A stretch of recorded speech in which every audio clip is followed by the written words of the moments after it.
noches, al saludarlos estamos iniciando la emisión estelar del noticiero de la televisión cubana. Buenas noches, gracias por su compañía. De inmediato, los titulares. Llama Díaz-Canel a los jóvenes cubanos a estudiar la obra de José Martí en su totalidad. Inaugurada nueva sede del Centro de Neurociencias. Obstaculiza el bloqueo de Estados Unidos desarrollo de universidades cubanas. Aseguran que milicianos kurdos expulsaron al Estado Islámico de la ciudad de Kobane. Y nuestro segmento Cuba Dice aborda hoy la situación del envejecimiento poblacional en el país. La quinta Asamblea Nacional de la Sociedad Cultural José Martí culminó hoy en La Habana con la elección de su nueva junta. El encuentro estuvo presidido por el miembro del Buró Político y primer vicepresidente de los Consejos de Estado y de Ministros, Miguel Díaz-Canel Bermúdez, Abel Prieto Jiménez, asesor del presidente cubano, y el director de la oficina del programa martiano, Armando Jar Dávalos. Más adelante ampliaremos esta información. El Centro de Neurociencias de Cuba ya tiene una nueva sede. Fue inaugurado oficialmente esta mañana por el miembro del Buró Político y primer vicepresidente de los Consejos de Estado y de Ministros, Miguel Díaz-Canel Bermúdez. Los más complejos secretos del cerebro humano tienen en La Habana un escenario donde existe toda la tecnología y personal calificado para ser descubiertos. La nueva sede del Centro de Neurociencias abre posibilidades para el diagnóstico y tratamiento, así como para la realización de ensayos clínicos. En las nuevas instalaciones se continuará desarrollando el programa de maestría y de doctorado de neurociencias, así como el programa conjunto con el Ministerio de Salud Pública para la formación de neurofisiólogos clínicos. Entre las bondades de la nueva instalación está esta impresora 3D láser que permite moldear estructuras como implantes para mandíbulas o caderas. Sin embargo, es este equipo de resonancia magnética de 3 Tesla el que permitirá ofrecer servicios a especialidades como neurocirugía o neurología. También será posible la investigación para el desarrollo de nuevos métodos. Este equipo se utiliza para complementar los ensayos clínicos de determinado tipo de medicamentos para combatir el cáncer, por ejemplo los glioblastomas, para la esclerosis múltiple, se utiliza para el Parkinson, hay estudios de autismo. Este es el equipo de imagen más versátil y que más posibilidades tiene de adquirir cualquier tipo de imagen. Otro de los propósitos de este centro es llegar a cubrir la demanda de dispositivos para mejorar la audición en el país. En este laboratorio se modelan y producen prótesis auditivas. La tecnología más interesante que aquí se utiliza es precisamente esta impresora digital en tercera dimensión, donde se fabrican los moldes de las prótesis auditivas. A partir de una resina se va fabricando la pieza por capas. O sea, el equipo que tenemos aquí, que es la impresora tridimensional, se vierte resina en una cubeta y a partir de una luz se va polimerizando esa resina y se va fabricando cada capa de la pieza que se va a fabricar. Las demencias afectan en el mundo al 10% de la población mayor de 60 años, una condición que también estudiarán los científicos cubanos dedicados a explorar, ahora desde una nueva sede, los complejos secretos del cerebro. Lázaro Manuel Alonso, Sistema Informativo de la Televisión Cubana. El impacto del bloqueo de Estados Unidos a Cuba en el sector de la educación superior es significativo y constituye el principal obstáculo al desarrollo de nuestras universidades. En conferencia de prensa efectuada hoy en esta capital se subrayó que sus efectos nocivos no son mayores por la prioridad que el Estado cubano brinda a este sector y la dedicación del claustro. La educación superior a nivel internacional es muy costosa. La sólida preparación del profesional hoy requiere de un equipamiento cada vez más sofisticado y por supuesto caro. Pero también en la actualidad los intercambios entre las universidades resultan prácticamente imprescindibles. De ahí que la persistencia e intensificación del bloqueo contra Cuba impacte de manera sensible en el desarrollo de nuestras universidades. En primer lugar, los obstáculos al normal desarrollo del intercambio académico entre los dos países. En segundo lugar, a las limitaciones en el flujo de la información científico-técnica. En ingresos dejados de percibir por exportaciones de bienes y servicios y por las afectaciones a partir de la reubicación geográfica del mercado. En esto de la adquisición de medios, equipos y ejemplos, hay varios. Uno muy sensible se dio recientemente, por ejemplo, con la adquisición de laboratorios de materiales de la construcción y laboratorios de resistencia a materiales, que nosotros, después de encontrar un proveedor favorable en China, el SANS Group de China, realmente recibimos de parte del gerente general una cancelación de la operación porque sencillamente se habían asociado a una empresa, a una fábrica norteamericana que por las leyes de bloqueo impide la operación. En el 2013, unas 650 computadoras que habían sido compradas para nuestras universidades no pudieron llegar a la isla porque el banco proveedor era el Paribas, que canceló todas sus operaciones con Cuba al ser sancionado recientemente por Estados Unidos. Si ese daño no es mayor, si esa afectación a la formación no es mayor, es gracias, en primer lugar, a la calidad del cloud con que contamos, al esfuerzo de los trabajadores y a la dedicación de los estudiantes. Nuria Cepero, Sistema Informativo de la Televisión Cubana.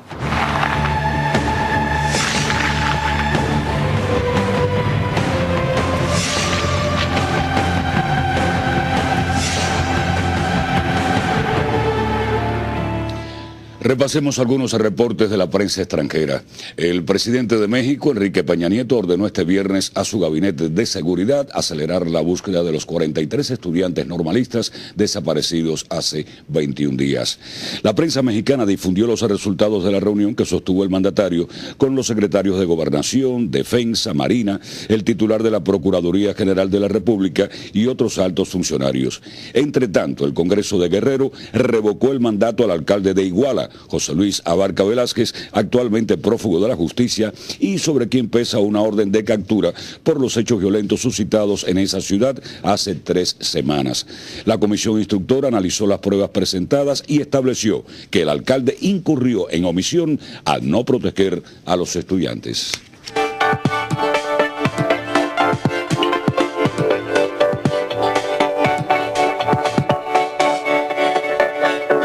Comenzamos hoy en Venezuela, donde la Fiscalía General de la República emitió órdenes de captura contra 7 personas por su presunta participación como autores materiales en el asesinato del diputado socialista Robert Serra y de su compañera María Herrera el 1 de octubre pasado.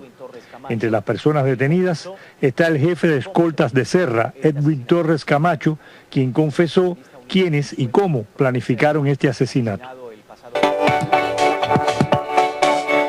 9 personas murieron en los últimos 2 días en Managua, la capital de Nicaragua, tras intensas lluvias que causaron el desborde de ríos e inundaciones en varios barrios de la ciudad, informó el gobierno local.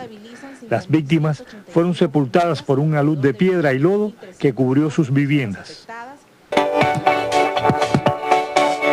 Los 5 países que integran la Comunidad de África Oriental, Burundi, Kenia, Ruanda, Tanzania y Uganda, enviarán 619 trabajadores sanitarios a combatir la epidemia del ébola que asedia a África Occidental. El acuerdo se adoptó por los ministros de salud reunidos en Arusha, la capital de Tanzania, según un comunicado difundido este viernes. Y el gobierno japonés aprobó este viernes la construcción de la primera línea operada por un tren de levitación magnética para el año 2027. Este tren será capaz de alcanzar los 600 kilómetros por hora y unirá las ciudades de Tokio y Nagoya. El proyecto tendrá un costo estimado de 9 billones de yenes, unos 85.000 millones de dólares. Orlando Lancís, Redacción Internacional.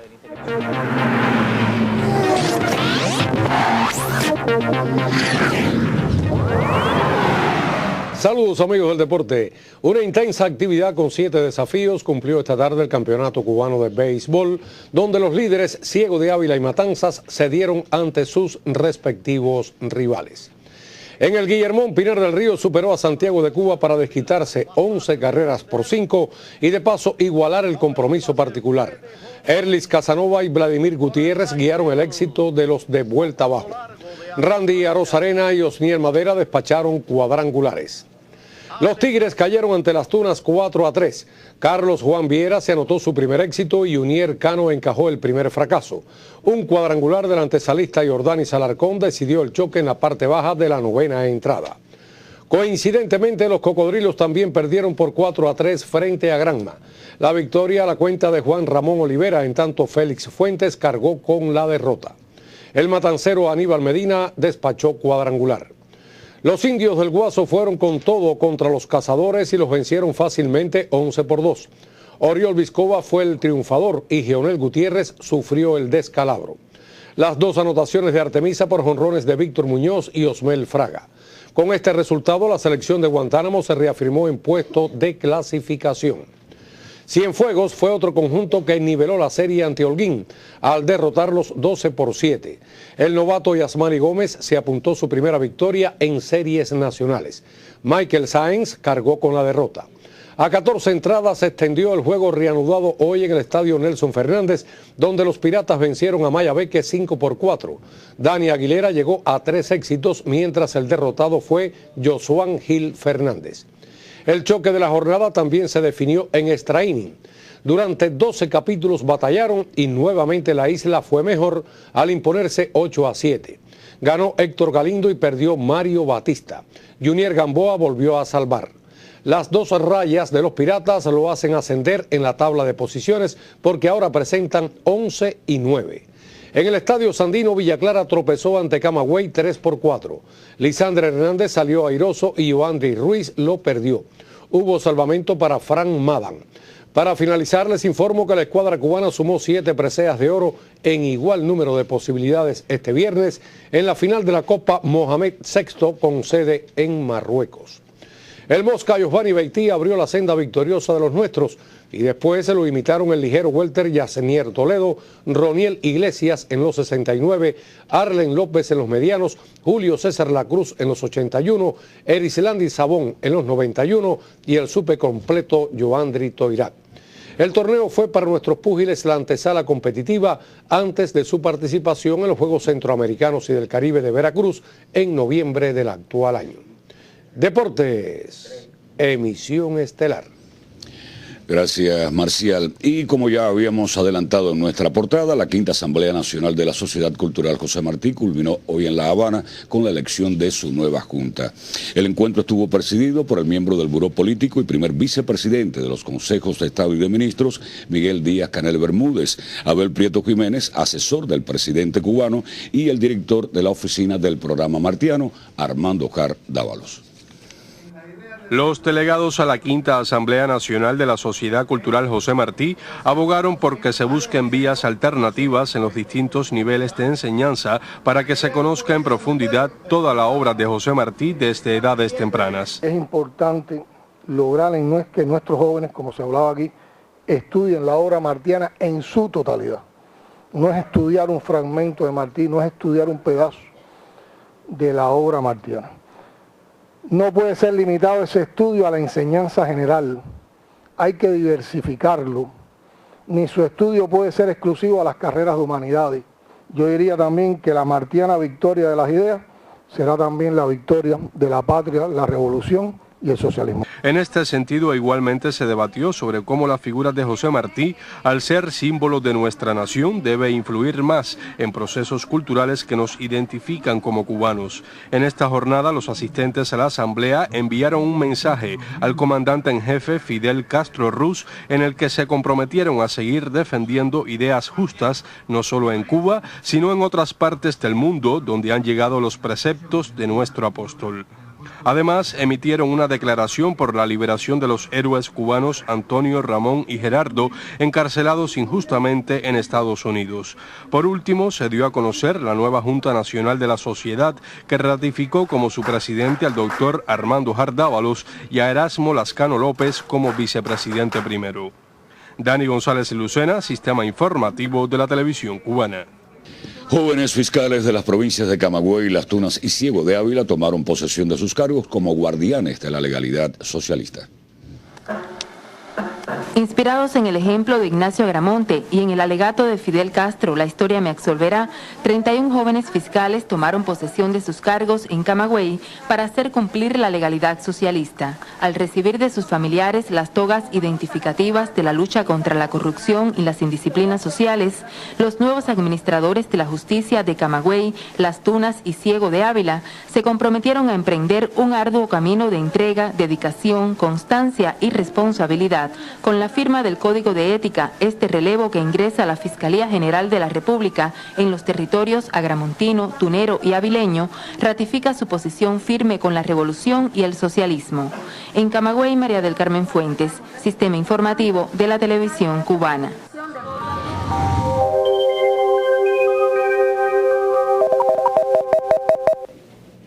Buenas noches. Observen el intenso huracán Gonzalo que se encuentra en estos momentos azotando a las Bermudas. Es un huracán intenso categoría 3 de la escala Saffir-Simpson con vientos máximos sostenidos de 185 kilómetros por hora. Se mueve al norte-nordeste a 26 kilómetros por hora y continuará azotando esta noche a las islas de las Bermudas. Por otra parte, nuestro país se mantiene bajo la influencia de las altas presiones con un tiempo estable en el occidente y centro del país. Y observen la hondonada que se extiende desde el Atlántico y mantiene abundante nubosidad con chubascos y lluvias sobre el oriente de nuestro país, y mañana se van a mantener similares las condiciones del tiempo. Por lo tanto, se pronostica para mañana un amanecer con poca nubosidad, soleada a la mañana en la parte occidental, temperaturas mínimas de 19 y hasta 23 grados Celsius. Por la tarde estará parcialmente nublado con muy aisladas lluvias y temperaturas máximas de 29 y hasta 32 grados Celsius. Los vientos soplarán en la parte occidental del norte al nordeste hasta 25 kilómetros por hora. En las provincias de la región central un amanecer también con poca nubosidad y son posibles aisladas lluvias hacia zonas de la costa norte, temperaturas mínimas de 19 y hasta 20 grados. Por la tarde estará parcialmente nublado con aisladas lluvias y temperaturas máximas de 31 y hasta 32 grados Celsius. En el oriente del país un amanecer con predominio de nublado y son posibles aisladas lluvias hacia zonas de la costa norte, temperaturas mínimas de 20 y hasta 24 grados. Por la tarde estará nublado con algunos chubascos, lluvias y tormentas eléctricas y temperaturas máximas de 32 y hasta 34 grados Celsius en la provincia de Granma. Para los próximos 3 días se mantiene alguna probabilidad de chubascos y lluvias en gran parte de nuestro país y las temperaturas extremas se mantendrán elevadas y con poca variación. En resumen, se pronostica para mañana algunos chubascos y lluvias desde Camagüey hasta Guantánamo. Esto es todo en cuanto al tiempo. Que tengan un feliz día y hasta mañana. El colectivo de la Fábrica de Acumuladores 20 aniversario de la provincia de Granma logra cumplir su plan de producción gracias a la estabilidad de su proceso productivo. La empresa Fábrica de Acumuladores 20 aniversario cuenta con obreros dispuestos a garantizar el cumplimiento del plan de producción en cada etapa del año.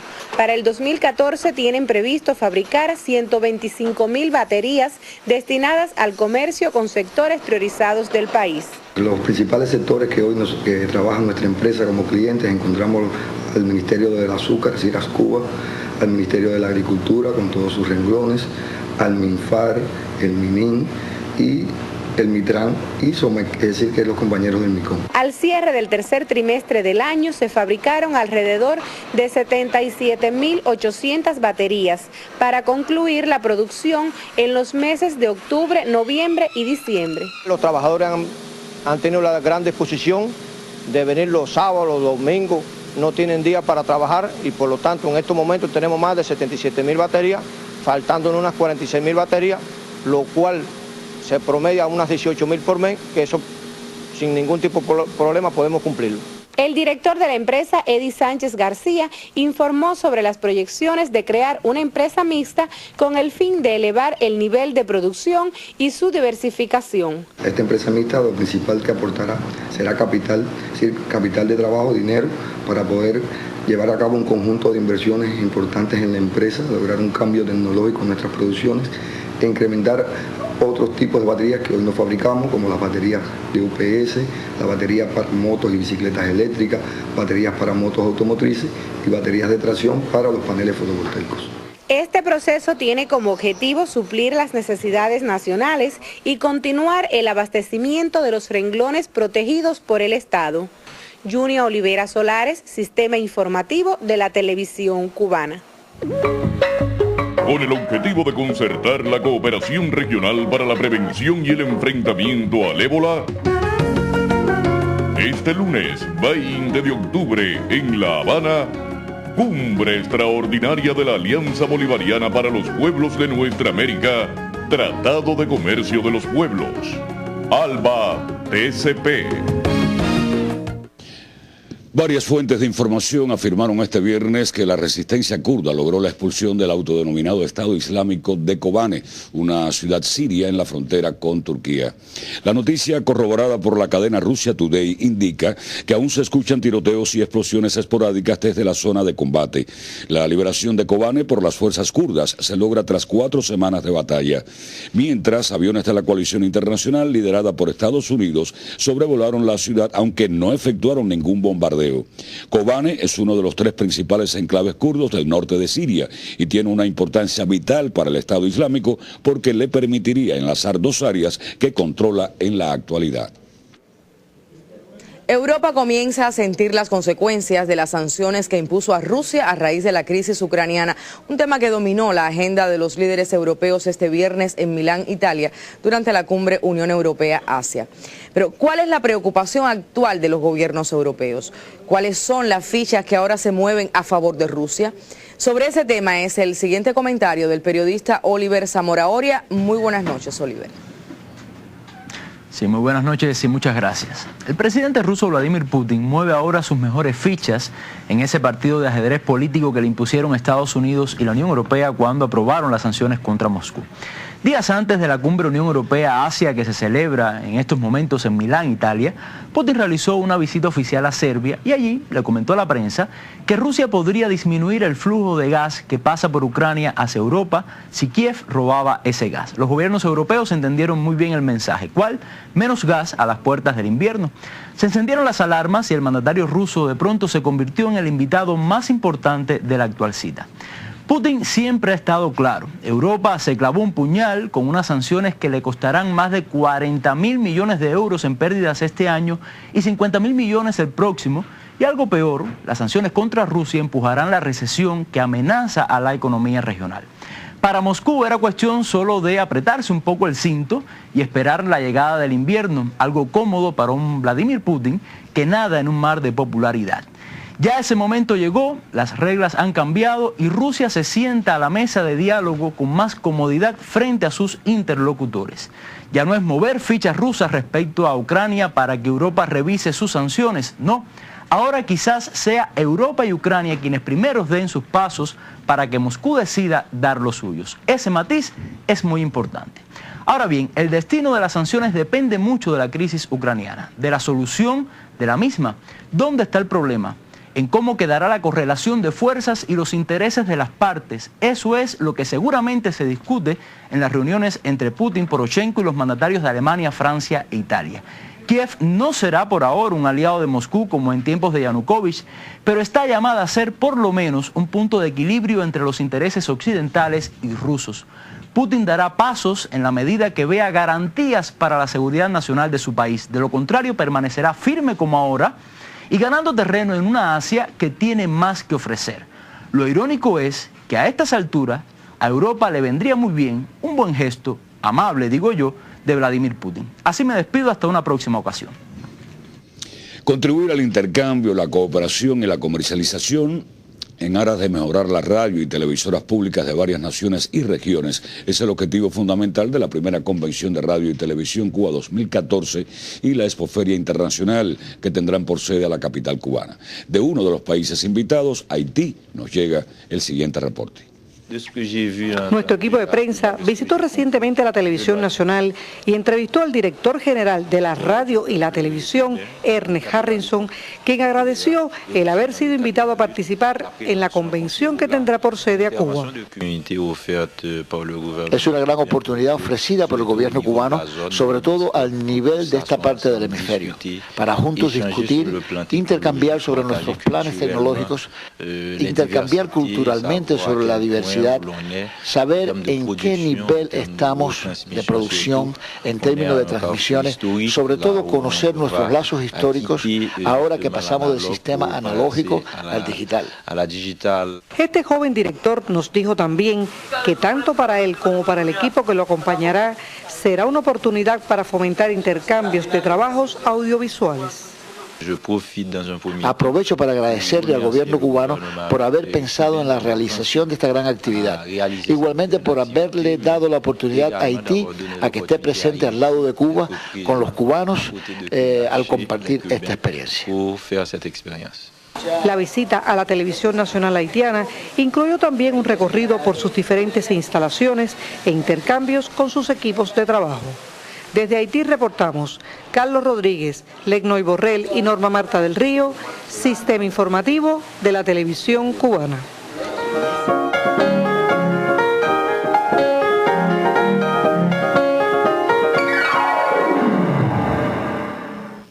Buenas noches. En la ciudad de Bayamo quedó inaugurada la 20ª edición de las Fiestas de la Cubanía. Jóvenes artistas de toda Cuba se dan cita en esa ciudad, donde tendrán lugar conciertos y representaciones teatrales, exposiciones plásticas y muestras audiovisuales diversas. Bayamo y su gente vuelven a abrigar cultura y esencias identitarias al acoger en su seno la 20ª edición de la Fiesta de la Cubanía. El presidente del Instituto Cubano de Historia, René González Barrios, al dejar inaugurado oficialmente el evento, expresó que en el convulso contexto de hoy, la cultura se erige como sostén de la nación, por lo cual este encuentro deviene cita imprescindible. La 20ª edición de la Fiesta de la Cubanía contará entre sus actividades principales con el evento teórico Crisol de la Nacionalidad, conciertos, descargas, presentaciones teatrales y del Ballet Español de Cuba, así como exposiciones pictóricas, la develación de la figura en cera del maestro Juan Formel y la gala Somos Cuba, que honrará al himno patrio. En Gran Maya, Kelin Pérez, Sistema Informativo de la Televisión Cubana. Después de varias jornadas de sesiones teóricas acerca de la obra del poeta nacional, concluyó en Camagüey el 4º simposio dedicado a Nicolás Guillén. La obra literaria del poeta ha trascendido en el tiempo porque supo hacer suyas las pasiones e intereses colectivos. Reconocidos profesores, escritores y estudiosos intercambiaron sobre su figura durante el 4º Simposio Nacional Homenaje a Nicolás Guillén. En la filial de la Unión de Escritores y Artistas de Cuba en Camagüey, realizaron disertaciones acerca de la obra lírica, periodística y en prosa del intelectual cubano. Reflexionaron acerca de la relación de Guillén con su Camagüey, género y raza, una mirada desde la cultura, y confluyeron el quehacer de las artes plásticas, la música y los medios audiovisuales. En Camagüey, Aimee Amargós, Sistema Informativo de la Televisión Cubana. Esto es todo por hoy en Las Culturales. Soy Alfonso Roque y les deseo la mejor de las noches. Miren, casi el 20% de la población cubana tiene 60 años o más. Se estima que esta cifra se duplique para el 2050.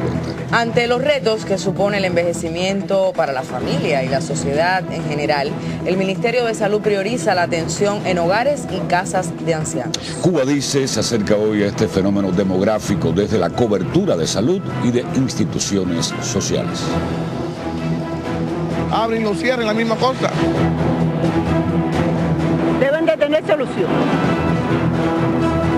Sería lo ideal, lo perfecto. La opinión vale mucho. En el censo de 1907, la población de 60 años y más en Cuba era el 4,6% del total de la población. Hoy ese porcentaje ha llegado al 18,7%. Nadie está preparado para de la noche a la mañana se le discapacite un familiar y tener todo el conocimiento de cómo atenderlo.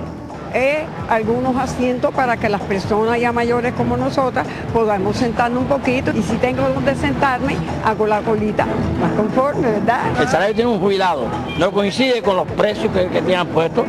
Yo me siento satisfecha, no me falta nada. Apoyarlos porque hay veces el paciente uno lo ve deprimido, la ves triste, no quiere comer, pero no porque tenga ninguna enfermedad en ese momento activa, sino porque es el aniversario de fallecido de su hijo, porque extrañan a su esposo, porque extrañan a la familia, porque extrañan su casita, su cama, sus cosas privadas. Hay un programa que nosotros llamamos Cuidados al Final de la Vida, que realmente los adultos mayores fallezcan junto con su familia, pero hay que crear condiciones para que los adultos mayores puedan estar en su casa con todas las condiciones requeridas.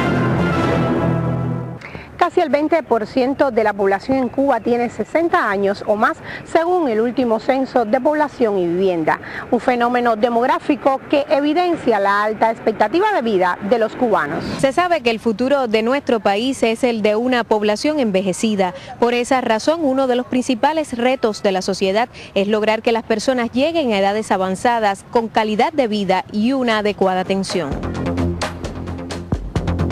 La encuesta nacional de envejecimiento realizada en 2010 por el Centro de Estudios de Población y Desarrollo de la Oficina Nacional de Estadísticas e Información confirmó que en apenas 2 décadas Cuba será el país más envejecido de América Latina. Esta situación plantea retos para el sistema de salud, la seguridad social, los servicios para la atención a la tercera edad y hasta para la propia familia. Darle posibilidad a la juventud que tienen que asumir el cuidado futuro de lo que fueron sus padres, sus abuelos y sus tíos. Los nietos, todos son para mí lo mejor. Yo no tengo quejas. El mundo hoy aboga por la necesidad de contar con una atención primaria. Cuba, por iniciativa de nuestro comandante jefe, en la década 80, tiene los médicos y enfermeras familia. Tenemos más de 11.400 consultores que de una forma que se están fortaleciendo a partir de las transformaciones y realmente es el escenario donde se atienden los adultos mayores. Según especialistas, las causas principales de este envejecimiento demográfico están en los bajos niveles de fecundidad, en la reducción del número de nacimientos que como tendencia se viene produciendo desde hace años por diversas causas sociales y económicas. Cuando el número de nacimientos que ocurre en un año es inferior en cantidad, en tamaño, a los nacimientos que ocurrieron en años anteriores, que antecedieron, ¿qué sucede en el total de la población? La parte, digamos, de la estructura por edad más pequeña de la población va perdiendo presencia en el total de la población, va perdiendo un porcentaje, mientras que las edades más avanzadas van adquiriendo mayor peso, mayor porcentaje en el total de la población. Hoy el Ministerio de Salud Pública prioriza la atención a la tercera edad. En el país existen actualmente 143 hogares de ancianos y 244 casas de abuelos que brindan múltiples servicios y cuidados a los adultos mayores. Algunos se reparan actualmente como parte de las medidas más urgentes para enfrentar este fenómeno demográfico. En los últimos años también se han mejorado las condiciones de casas de abuelos y de hogares ancianos. Realmente, años atrás, nunca se les dejó dar una prioridad, pero realmente los hospitales, los policlínicos, los consultorios tenían una mayor prioridad y hace unos 2 o 3 años para acá, sobre todo en el último año, se hace un trabajo de mejorar las condiciones de este tipo de institución. Me atienden muy bien, tenemos un director que es una joya, una maravilla. Todo el personal, los jefes de turno, los empleados, todos son muy cariñosos, muy dulces. Muchas ancianas están aquí y sí quieren estar aquí, están contentas porque es una necesidad objetiva y subjetiva para ellas estar aquí. Para otras ancianas que de una forma u otra, por causas personales, o sea, más familiares que personales, tienen que estar en la institución. Y ahí viene entonces la parte de nosotros, la parte psicológica, la parte social, sobre todo la parte de los asistentes. La Casa de Abuelos es una modalidad de atención que pertenece al sistema de salud, donde van algunos adultos mayores que necesitan de esa atención. Por ejemplo, que constituye un peligro quedarse solo durante el día en su casa, que han tenido una viudez reciente, o sea, por varios aspectos, donde reciben una rehabilitación también y una socialización. Hacemos consultas periódicas, o sea, porque no es solo lo que vaya apareciendo, sino se le hace el chequeo de ellos cada 3 meses, como se haría en cualquier sector de la salud. Se atienden, se les mide, se les hace una valoración integral. Ciertamente, vivir el mayor número de años posibles es añoranza para todo ser humano. Hoy esto se evidencia, pero a la vez preocupa por el acelerado aumento del envejecimiento en la población cubana. En Santiago de Cuba, bien notable es el cambio de vida en estas personas de la tercera edad. Las estadísticas marcan decenas con más de 100 años. Aunque esta provincia no se ubica entre las más envejecidas del país, sobresale por la alta esperanza de vida en edades geriátricas. Esto se debe a la atención primaria de salud que reciben las personas mayores de 60 años y más. A pesar de que institucionalmente creamos condiciones para atender a nuestros adultos mayores, también trabajamos para crear conciencia social en la familia y en toda la comunidad para que atiendan a nuestros abuelos, a nuestros adultos mayores en sí, y no sea solo internarlo. 11 hogares de ancianos y 13 casas de abuelos funcionan en los 9 municipios santiagueros. La mayoría reciben mejoramiento en los locales, brindan atención integral de alimentación, asistencia médica, terapias ocupacionales y actividades recreativas para una estancia agradable. Yo aquí me siento perfectamente bien, porque los compañeros veo lo que no tengo en la casa porque estoy sola. Sin embargo, otras necesidades muy puntuales requieren de atenderse. Por ejemplo, en la casa de abuelos localizada en la avenida de Céspedes de esta provincia. Nosotros tenemos un transporte, una guagua que fue donada por un matrimonio español, pero que desde el 5 de diciembre del 2012 no presta servicio a la casa. Pero este no es solo un reto de salud pública, son muchos los organismos y entidades estatales implicadas que deben incluso mejorar la atención al servicio que prestan a nuestros abuelos. En un recorrido por algunos correos de la capital, una de las provincias más envejecidas del país, constatamos que mucho queda por trabajar cuando del pago a jubilados y asistencia social se trata. No hay condiciones porque las personas mayores están paradas después de la puerta a esperar para poder entrar al correo. Ningún correo tiene nada para sentarse, nada. Este mismo correo tenía aire acondicionado. Hace mucho tiempo que no tiene aire acondicionado y como ven, un lugar bastante cerrado. Entonces los ancianos llegan aquí y tienen que esperar como espera cualquiera y no hay un asiento, no hay nada. Hasta hace 2 años nosotros no recibimos ningún dinero destinado a la inversión, con lo cual pudiéramos acceder a la compra de muebles, mobiliario, para poder que los jubilados y asistenciados pudieran sentarse, el resto del público. Este año se nos fue aprobado un presupuesto aún limitado y que realmente hemos tenido que destinar fundamentalmente a mejorar las condiciones laborales del trabajador. Correos de Cuba ofrece hoy un nuevo servicio para llevar hasta los hogares de los adultos mayores el pago de su jubilación. Es un servicio que es justo, evitando ya que la mayoría de los jubilados son personas, la mayoría son ancianos. Creo que es más sano este servicio de acercarle el servicio al domicilio al cliente, evitándole las caminatas, que hay muchos que son impedidos físicos, a personas mayores. La sociedad cubana ha creado espacios para nuestros abuelos. La universalización con sus cátedras del adulto mayor, la práctica del tai chi, el yoga, los ejercicios físicos, hacen que fuera de casa este grupo etario tenga también un espacio de entretenimiento e intercambio social. Yo estaba perdiendo el tiempo, porque aquí me he encontrado con una señora de Centro Habana que tiene 90 años y esa señora es un cascabel. Y yo digo, pero si yo tengo 77 y ella tiene 90, ¿por qué yo me voy a quedar en el camino? Lo he aprendido eso, que nunca es tarde para aprender nada ni para hacer cualquier cosa que nosotros queramos hacer. Y nunca como ahora hemos comprendido la definición que nos dio José Martí de la educación, que hay que estar, para no sucumbir, hay que estar a la altura del momento que se está viviendo. Quiero mucho a mis compañeros. Y así mismitico como yo lo siento, ellos lo sienten también.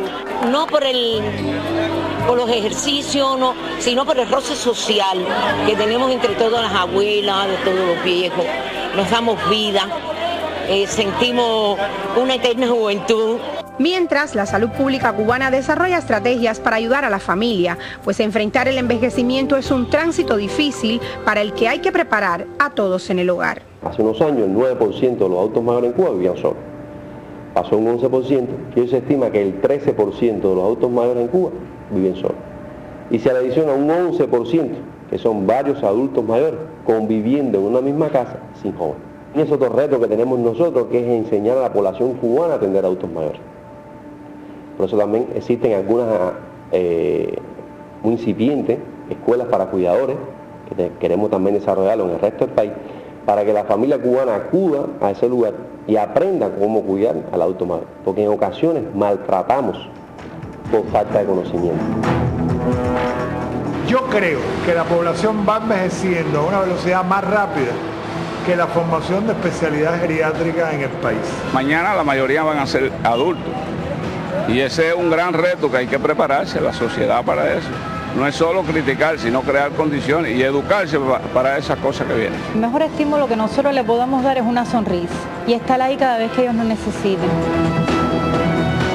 Temáticas como la alimentación, la cultura, el ejercicio físico, el medio ambiente y la motivación son puntos a tener en cuenta para un envejecimiento satisfactorio. Contar con el apoyo de instituciones sociales y de salud para acompañar a la familia en el cuidado de los mayores de la tercera edad en casa es una urgencia de la sociedad cubana actual. Con este y otros temas volveremos porque Cuba dice. Y fueron titulares en la emisión estelar la quinta Asamblea Nacional de la Sociedad Cultural José Martí, que sesionó en La Habana. La inauguración de la nueva sede del Centro de Neurociencias. Los obstáculos que impone el bloqueo de Estados Unidos al desarrollo de las universidades cubanas. La expulsión del Estado Islámico de la ciudad de Kobane según medios de prensa. Y nuestro segmento Cuba dice, que hoy abordó la situación del envejecimiento poblacional en el país. Finaliza así la emisión estelar de viernes. Rafael Serrano, Áñez Becerra, deseamos pasen todos muy buen fin de semana. Sí, gracias por su compañía, son ustedes muy amables, buenas noches y hasta el lunes.